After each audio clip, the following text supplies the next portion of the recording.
Selamat siang Insan Madani 102,5 bersama Valeria di lintas siar Jalan Umur nomor 48 Bojonegoro. Siang hari ini seperti biasa ya di edisi Kamis 8 September 2022.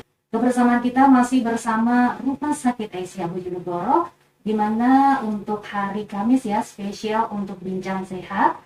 Dan siang hari ini Valeria sudah kedatangan seorang narasumber yang sangat luar biasa, yang bakal menemani kita selama 1 jam ke depan ya, sampai nanti pukul 3 sore. Oke, sebelum kita menyapa narasumber Valeria ini, kita akan berbincang masalah hepatitis. Nah, kenapa jadi brand ya?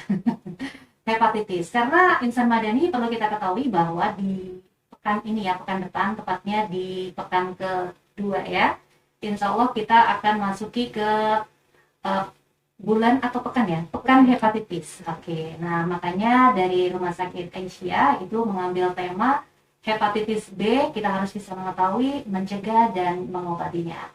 Oke, langsung saja kita sapa narasumber yang udah datang bersama kita. Ada Dr. Alfi Faiza Rahman. Halo, assalamualaikum dokter. Waalaikumsalam, Mbak. Oke, gimana dokter kabarnya? Alhamdulillah baik. Alhamdulillah, semangat dokter ya. Insya Allah. Nah, ini tidak ada menderadak sama sekali. Masya Allah. Gitu ya. Dokter, kita siang hari ini ambil tema hepatitis B gitu ya, dimana di pekan sekitar tanggal 14 ya sampai tanggal 4 sampai tanggal 12 September gitu. Itu Indonesia ya memasuki pekan hepatitis. Nah, sebagian dari masyarakat Bojonegoro masih mungkin masih belum paham benar gitu ya. Hepatitis itu sebenarnya penyakit apa sih? Nah, dari sini dokter mungkin bisa dijelaskan kepada kita apa sih sebenarnya penyakit hepatitis itu. Silakan dokter. Oke, kalau untuk hepatitis sendiri, seperti yang kita tahu, hepa itu adalah hati, jadi ada organ hati. Nah, untuk nama medisnya itu adalah hepa. Hepatitis itu adalah peradangan pada hati, kayak gitu. Jadi peradangannya bisa karena apa? Banyak. Virus bisa karena konsumsi alkohol yang berlebihan bisa. Terus juga karena minum obat-obatan yang dengan dosis atau anjuran minumnya tidak sesuai. Seperti itu. Jadi beberapa faktor yang termasuk bisa terjangkitnya hepatitis itu adalah terkena virus, minum-minuman yang tidak sehat ya seperti alkohol atau obat-obatan. Maksudnya obat-obatan ini gimana dok? Apa karena salah obat atau kebanyakan mengkonsumsi obat atau bagaimana? Jadi untuk obat sendiri itu kan di metabolismenya di hati. Nah, ketika orang itu mengkonsumsi obat tidak tepat dosis dan tidak tepat anjuran mengkonsumsinya, itu kan nanti kerja hati akan berat ya gitu. Jadi akhirnya akan ada peradangan pada hati seperti yang bisa menyebabkan penyakit hepatitis tadi. J. Wow, ini nih. Jadi apa ya? Ini merupakan hal yang baru ya mungkin bagi kita, karena kebanyakan masyarakat kita itu kalau mengkonsumsi obat kan di luar anjuran bahkan ya kayak gitu. Seenaknya saja beli obat sembarangan, kadang-kadang apa yang dirasakan apa, obatnya apa gitu ya. Nah itu juga berdampak gitu dokter ya. Ya berdampak, makanya ketika sakit istilahnya kayak mengurangi lah untuk membeli obat sendiri. Kadang kan banyak dari masyarakat kita juga seperti self diagnosis, jadi mendiagnosis dirinya sendiri. Oh sepertinya saya sakit ini, oke saya harus beli obat ini di apotek. Jadi sebenarnya hal seperti itu yang harusnya kita kurangi dari masyarakat. Jadi jika merasakan, monggo untuk diperiksa di puskesmas boleh, dipraktekkan dokter umum juga boleh, langsung ke rumah sakit juga. Iya, betul banget. Karena ada juga kejadian nih ketika kita sudah periksa ke dokter, obatnya tidak habis, disimpan, ternyata keluhannya hampir sama. Obat itu lagi yang dikonsumsi gitu ya. Padahal bisa jadi bukan itu obatnya gitu ya dok ya. Oke deh. Nah, kalaupun hepatitis itu kan disebabkan oleh beberapa hal tadi, termasuk virus. Nah, virusnya itu apakah sama dengan virus hepatitis lainnya, dokter? Mungkin ada jenisnya yang berbeda atau memang sama? Kalau untuk virus hepatitis sendiri itu sebenarnya ada 5 jenis. Jadi ada A, B, C, D, dan juga E. Nah, tapi kebanyakan di Indonesia ini yang terjangkit adalah hepatitis A, hepatitis B, dan hepatitis C. Seperti itu. Jadi untuk yang akan kita bahas ini kan hepatitis B. Ya. Ini kenapa kok dibahas hepatitis B ini? Karena dia itu komplikasi penyakitnya ini bisa berat jika tidak langsung ditangani seperti itu. Oh gitu. Jadi dari eh, pemilahan hepatitis A, B, C, D, dan E itu lebih berat yang mana nih? Kalau misalnya lebih berat B dan juga C. Seperti gitu. itu, ya. Dan apakah penanganannya nanti juga akan sama? Penanganannya mungkin dari obat-obatannya sama, tapi nanti untuk mendiagnosisnya seperti ini masuk hepatitis B atau hepatitis C itu yang berbeda. Dari pemeriksaan labnya nanti untuk pengambilan sampelnya sama melalui darah, tapi nanti untuk istilahnya kayak reagennya itu nanti yang berbeda. Jadi ada reagen pembeda tadi sudah ya. Nah, kalaupun sudah tahu nih kita bahwa ada pemilahan hepatitis itu ada 5. Nah, dari hepatitis B itu sendiri gejala-gejalanya seperti apa dok? Supaya kita bisa lebih tahu lah ya, masyarakat awam itu kira-kira untuk awalnya lah ketika kita belum periksa ke dokter, kira-kira aja kayak gitu. Silakan dokter. Jadi, untuk gejala dari hepatitis B sendiri itu sebenarnya yang paling kelihatan itu adalah yang pertama matanya berubah menjadi warna kuning. Biasanya kan kita kalau mata ada warna hitam, sampingnya putih. Ya. Nah, ini yang samping-sampingnya itu berwarna agak kekuningan. Seperti itu. Terus juga ada rasa lesu, nafsu makan yang mulai menurun. Karena ini peradangan, biasanya kan karena ada inflamasi, jadi ada demam. Terus karena ini peradangan juga, biasanya nyerinya perut kanan atas. Karena tempat hati di tubuh manusia itu berada di kanan atas. Seperti itu. Nah, biasanya juga itu buang air kecilnya itu keruh dan seperti teh. Seperti itu. Buang air kecilnya? J. Oh, begitu. Jadi, dengan kita mengetahui seperti itu, sudah tahu ya gejala-gejalanya kemungkinan akan seperti itu, walaupun akhirnya harus melalui tes lanjutan. Ya, Gitu. Jadi sama Dani, kita harus tahu sedini mungkin bahwa sebenarnya hepatitis B ini kalau tidak ditangani dengan benar akan mengakibatkan hal-hal yang tidak kita inginkan. Ya. Sampai bisa kematian, dokter? Kalau misalnya komplikasinya sudah sampai ke kanker hati, bisa. Oh gitu. Jadi harus ada penyakit penyerta dulu. Kalau misalnya dari salah satu penyebab kanker hati terbanyak adalah hepatitis B. Jadi hepatitis B yang tidak segera didiagnosis, tidak segera dilakukan pengobatan, itu bisa menjadikan komplikasi ke kanker hati seperti itu. Oh gitu. Oke. Lalu ketika kita udah tahu nih gejalanya seperti itu, nah apa sih yang menyebabkan seseorang itu kok bisa ya terkena hepatitis gitu? Jadi hepatitis sendiri ini penularannya yang untuk B ini berbeda dengan A. Kalau A ini kan istilahnya kayak feka, jadi dari makanan yang tidak bersih, seperti itu. Nah, kalau hepatitis B ini lebih seperti cairan tubuh penderitanya. Cairan tubuh penderita yang terkena kepada orang yang sehat. Misalnya seperti darah, seperti itu. Terus seperti cairan vagina, cairan sperma. Terus bisa juga dari ibu yang menderita hepatitis kepada janinnya. Seperti itu. Gitu loh. Jadi tadi disebutkan cara penyebaran hepatitis tadi melalui darah, air susu ibu ataupun cairan ya. Bukan air susu ibu, lebih tepatnya pada saat janin dikandung. Oh begitu.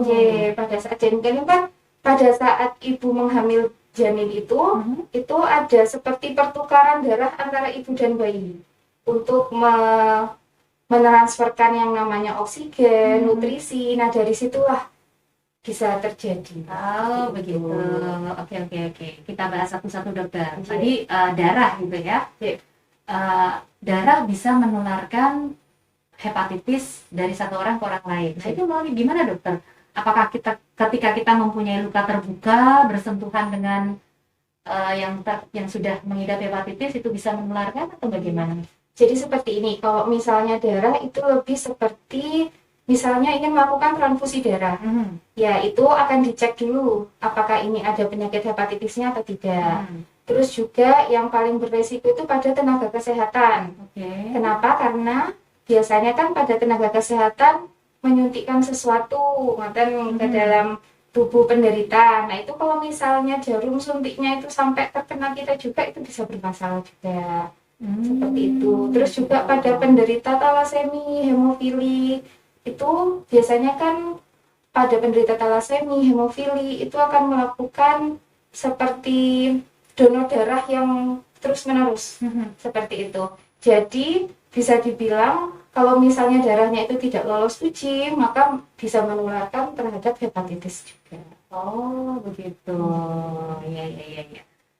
Kalau kemungkinan jarum suntik yang tidak steril itu nggak mungkin, Dok, ya, karena sekarang kan semuanya sudah sekali pakai. Gitu ya. Kalau dulu mungkin. Ya, dulu mungkin. Oke, kemudian yang kedua adalah cairan sperma. Itu jelas ya, nggak bisa, walaupun menggunakan pengaman itu tetap akan bisa menularkan. Kalau menggunakan pengaman enggak, Mbak. Jadi kalau misalnya pada pasangan suami istri yang salah satunya sudah terkena hepatitis sedangkan yang lainnya belum, maka dianjurkan saat berhubungan itu menggunakan pengaman. Seperti itu. Maksudnya ada barrier, ada batas. Oke, jadi ketika seorang laki-laki ataupun perempuan yang mengidap hepatitis B kemudian ingin menikah, itu masih bisa ya, tanpa harus, maksud saya harus sembuh dulu atau nggak apa deh, tapi dengan menggunakan pengaman kayak gitu, gimana, Dok, untuk sarannya? Sebenarnya kalau seperti itu kan sekarang subhanallah sekali ya, dari Kemenkes tuh setiap calon pengantin itu akan dites HBsAg dan juga HIV-nya. Nah, dimana kalau misalnya positif, biasanya kalau dari kita akan kita rujuk dulu, akan kita kasih pengobatan dulu, seperti itu. Nah, setelah dikasih pengobatan, misalnya dari pengobatan ternyata istilahnya kayak virus dalam tubuhnya ini udah rendah nih, seperti itu. Ya udah, monggo silakan berhubungan, seperti itu. Boleh menggunakan kondom. Kalau misalnya pun baru menikah, kalau pakai kondom terus kan nanti nggak bisa punya anak juga. Gitu. Oke, nah, ketika tadi disinggung ketika seorang pasang pengantin baru dengan hepatitis positif ya, salah satunya ketika hamil, apakah itu juga bisa menularkan kepada si janin? Kalau misalnya yang positif ini adalah si ibu, itu bisa menularkan pada janin. Makanya dengan ibu hamil dengan hepatitis B, maka persalinannya harus ada di rumah sakit.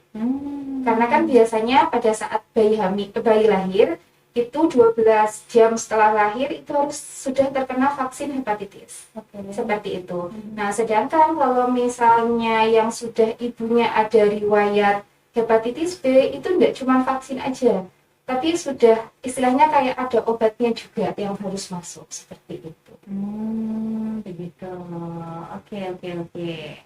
Jadi beda lagi kalau dengan penyakit HIV kan, ketika seorang ibu mengandung anak tapi belum pengobatan, itu bisa menularkan gitu ya, walaupun sebenarnya dia dalam posisi positif ataupun negatif. Kalau misalnya HIV sebenarnya dilihat dari imunnya juga. Ada kok HIV itu namanya CD4. Kita lihat dari itunya. Biasanya kalau misalnya tinggi, oke, kita akan pengobatan dulu. Tapi kalau misalnya rendah, biasanya itu akan dibolehkan. Oke, Insan Madani, perbincangan kita sudah mulai hangat nih ya. Kita udah mulai tahu nih bahwa sebenarnya hepatitis itu ada bermacam-macam dan harus kita tahu nih spesifikasinya seperti apa. Bagi Anda yang masih gabung 8917888 atau juga melalui radio SMS di 089699057548. Untuk WhatsApp juga terbuka ya, langsung aja chatting di 089 505-626-148 sampai nanti pukul 3 sore. Nah, dokter, kembali lagi nih kita ke tema kita di kesempatan siang hari ini. Apa sih sebenarnya yang menyebabkan, tadi sudah ya mungkin ya, yang menyebabkan orang terkena hepatitis mungkin karena pola hidupnya juga tidak sehat gitu, Dok ya. Apakah sudah bisa dikatakan memang benar-benar mendekati 100% ketika seorang itu perokok atau dia suka meminum alkohol, itu nantinya akan terkena hepatitis gitu? Ataukah mungkin berjangka ketika seseorang itu merokok dan suka minum minuman keras, tapi jangka waktunya apakah ada gitu dok? Oke. Kalau misalnya untuk rokok mungkin lebih pengaruh pada paru ya nanti. Tapi kalau misalnya pada hepatitis ini, kita lihat dulu kalau dia alkohol berarti peradangan hatinya karena alkoholnya. Kalau ini kan hepatitis B berarti karena virus hepatitis B-nya. Seperti itu. Kalau misalnya pada alkohol biasanya dia akan berjangka. Jadi kayak peminum alkohol yang lama seperti setahun, 2 tahun, 3 tahun dan dia selalu rutin itu banyak yang faktor resikonya seperti itu untuk terjadi peradangan pada hati. Gitu ya. Jadi memang benar ada efeknya juga gitu Iya, ya. ada efeknya juga. Oke, tadi disebutkan bahwa hepatitis B itu berbahaya atau sangat berbahaya dok? Kalau misalnya penanganannya kan dia ada gejala awal. Gejala awal itu kita bilang adalah gejala akut, yaitu kurang dari 6 bulan. Kalau misalnya itu sudah ditangani dengan baik dan benar, insya Allah itu prognosisnya akan bagus ke depannya. Tetapi jika ternyata kan ada beberapa orang yang seperti cuman sakit ini aja, enggak apa-apa, nanti juga sembuh sendiri, seperti itu. Tapi ketika sudah dia imunnya tinggi, tiba-tiba dia sembuh sendiri. Kan dia virus. Virus kan bisa self-limiting disease pada saat fase akut. Tapi nanti ketika dia sudah imunnya turun, kemudian gejalanya terus-terusan selama lebih dari 6 bulan, itu prognosisnya yang bisa menjadi buruk. Oh gitu. Ya. Jadi tahulah ya akhirnya seperti itu. Selain hati dokter, mungkin apakah ada organ-organ lain yang bisa diserang oleh hepatitis ini? Kalau untuk sepemahaman saya, untuk virus hepatitis ini hanya menyerang pada hati saja. Gitu. Okay. Jadi selain yang dirasakan oleh si penderita tadi, mata cekung atau berwarna kuning gitu ya, lemes, lesu, semua mutar. Nah, lemes lesu tuh karena tidak punya uang juga bisa dok. Masya Allah.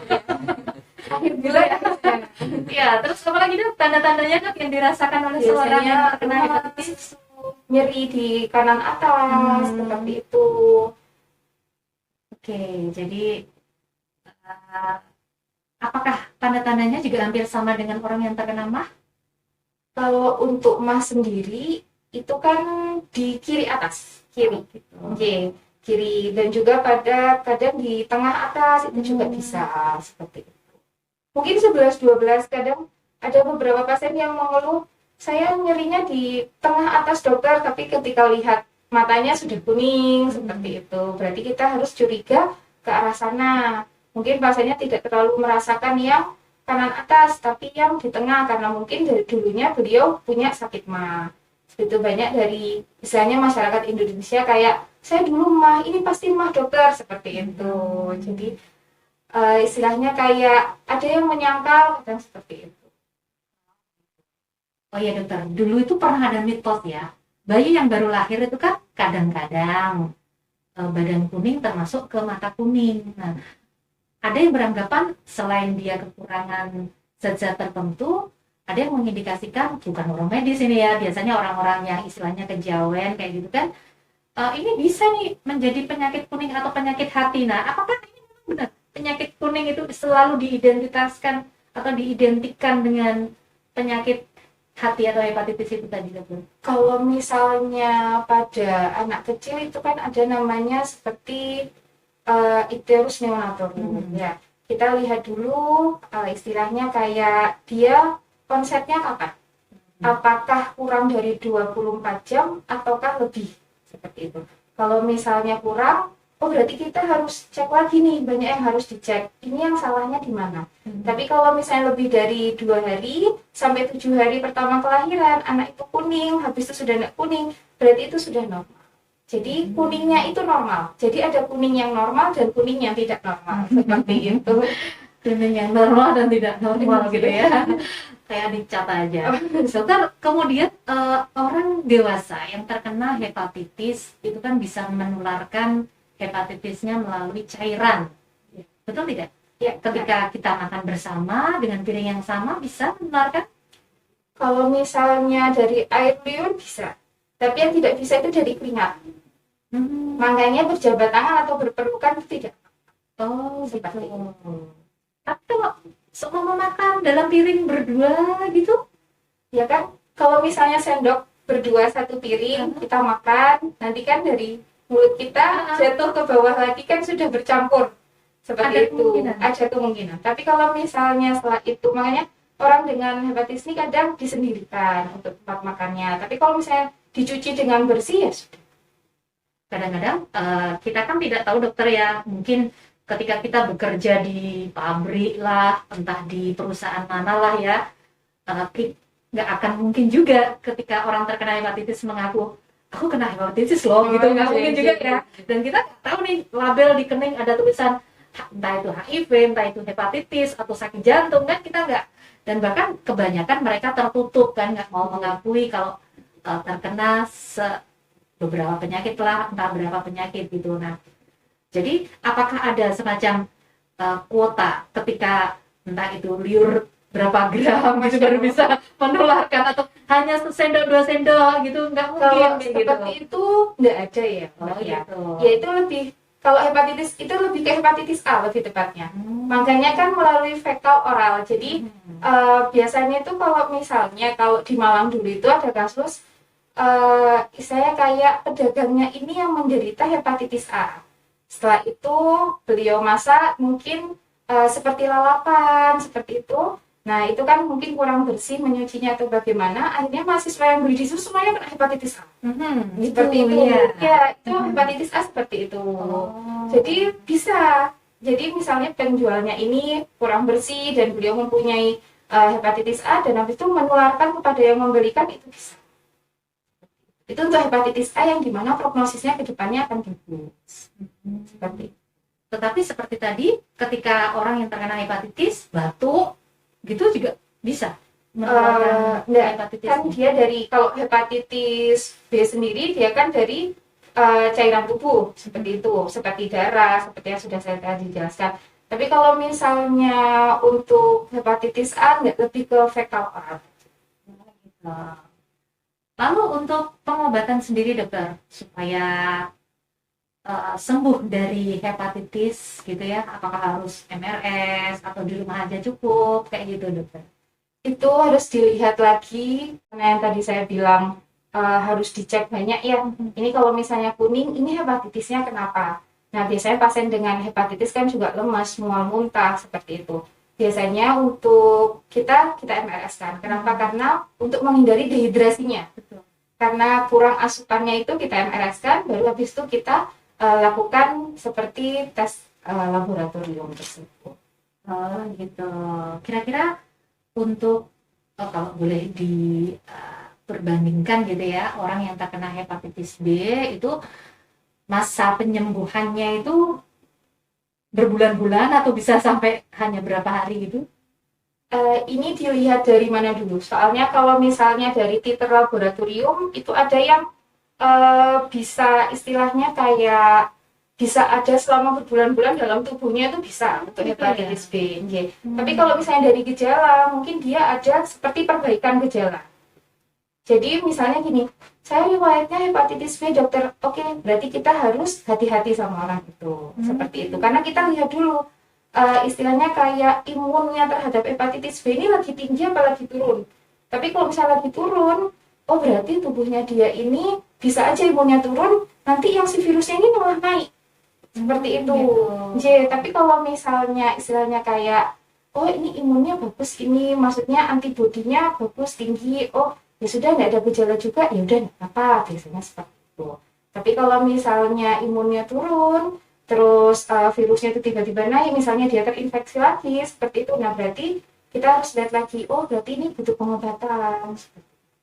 Oh begitu. Jadi ada kemungkinan orang yang terkena hepatitis setelah sembuh, istilahnya sembuh ya, walaupun virus tidak akan hilang 100%, bisa kambuh lagi. Bisa untuk hepatitis B. Kalau misalnya untuk hepatitis A kan dia tertular dari orang lain. Setelah ada antibodi hepatitis A ya sudah selesai, biasanya seperti itu. Gitu ya. Nah, apakah orang yang sudah pernah terkena hepatitis A, ibaratnya bisa naik menjadi ke hepatitis B gitu? Berarti ada virus hepatitis B yang menginfeksi. Berarti bukan istilahnya kayak habis A nanti naik ke B, enggak seperti itu. Jadi virus yang menginfeksinya itu berbeda. Seperti itu. Mungkin aja bisa.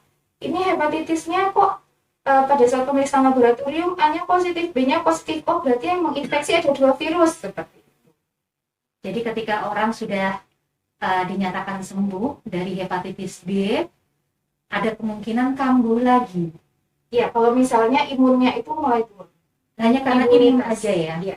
Atau tertular? Ya tertular karena memang imunnya. Karena memang imunnya. Oke. Ya, Insan Wadani masih bersama Valeria dan juga Dr. Alfi di kesempatan sore hari ini ya, edisi Kamis 8 September 2022 di menit ke-46 lepas dari pukul 2 siang. Kita ambil tema hepatitis B, kita harus mengetahui, bisa mengobati dan mencegah supaya kita tidak tertular yang namanya hepatitis B. Nah, dokter, kalaupun hepatitis itu merupakan sudah pernah menjadi pandemi dokter di Indonesia? Hepatitis B belum. Tapi mungkin ada kayak apa ya, beberapa kota yang ini endemi nih karena banyak nih yang kena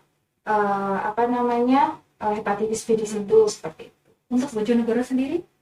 Untuk Bojonegoro sendiri kayaknya belum. Oh gitu ya, jangan sampai. Oh. Jangan ini sampai. belumnya antara tidak mau periksa atau iya benar-benar betul. Masih kecil angkanya seperti iya, itu. ada kemungkinan begitu ya. Atau kadang-kadang warga Bojonegoro pun kalau terkena itu tidak periksa di Bojonegoro mungkin gitu ya. Jadi datanya tidak tercover 100% gitu. Oke, sama dari kalaupun kita mendapati teman-teman kita ataupun warga di sekitar kita ya terkena hepatitis B, apakah itu perlu isolasi dokter? Untuk hepatitis B sendiri tidak perlu. Sebenarnya kan kalau isolasi itu mungkin seperti pasien TB yang penularannya itu lewat udara. Kalau misalnya hepatitis B sendiri itu kan melalui cairan, jadi tidak perlu untuk isolasi. Gitu ya. Tapi karena sebenarnya stigma itu masih ada loh dok. Karena saya pernah mengalami, maksudnya ada teman yang terkena hepatitis kemudian di stigma gitu loh. Makanya loh, apa perlu karantina nih orang yang terkena hepatitis? Karena memang mungkin pemahaman ya, edukasi kita yang belum ke sana, karena kayak itu tadi dibilang jangan deket-deket loh ya, orang yang terkena hepatitis itu nular. Padahal ada ya sekat-sekat yang sekiranya kita masih bisa bersosialisasi ya, benar ya. Seperti yang saya tadi katakan, dia tidak menular lewat keringat. Jadi meskipun kita bersalaman aja itu tidak apa. Sama seperti HIV kan, enggak sakit kuning akhirnya dikucilkan, HIV akhirnya dikucilkan. Sebenarnya yang kita kucilkan itu jangan orangnya. Semakin kita mengucilkan orangnya, semakin tidak ada yang ingin speak up kalau dia sakit. Seperti itu. Jadi yang harus kita istilahnya cegah itu adalah penyakitnya. Beberapa hal yang belum tadi tersampaikan untuk hepatitis B. Oke, langsung aja deh kayaknya dokter yang harus nyambung ini dok. Silakan dokter. Ya baik, terima kasih Mbak. Untuk hepatitis B sendiri ini kan banyak terjadi di Indonesia. Dan juga untuk prognosis ke depannya itu bisa berakibat buruk. Maka dari itu, dari Kementerian Kesehatan sendiri juga ada mewajibkan imunisasi. Imunisasi pada yang bayi atau balita seperti itu. Nah, untuk imunisasinya sendiri itu ada sekitar 5 tahap. Jadi 5 tahap, yang pertama itu kurang dari 12 jam setelah lahir. Itu bayi sudah harus disuntik vaksin hepatitis B. Setelah itu pada usia 2 bulan, 3 bulan, dan juga 4 bulan. Setelah itu akan dilakukan booster atau istilahnya kayak tambahan itu pada usia 18 bulan. Nah, untuk vaksin hepatitis B sendiri ini pada imunisasi itu dia akan bertahan sekitar 10 tahun. Kalau dari beberapa jurnal, itu sekitar 10 tahun. Makanya pada dewasa, ini kan nanti vaksin pada anak-anak, Jika vaksin pada dewasa itu diberikan pada lebih dari 18 tahun. Seperti itu.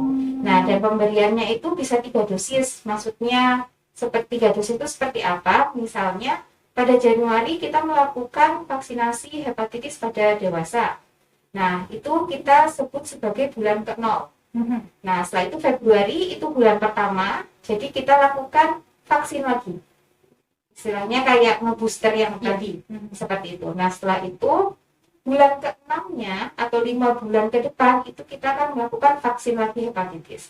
Jadi untuk dewasa vaksin hepatitis ini pada bulan ke-0 pertama dan juga bulan ke-6 seperti itu. Gitu. Lalu bagaimana dengan seorang dewasa yang belum pernah mendapatkan hepatitis vaksin hepatitis tadi? Apakah bisa merequest untuk APS gitu? Bisa sebenarnya. Oh gitu ya. Bisa, misalnya datang ke rumah sakit, dokter saya kok takut nih, seperti itu.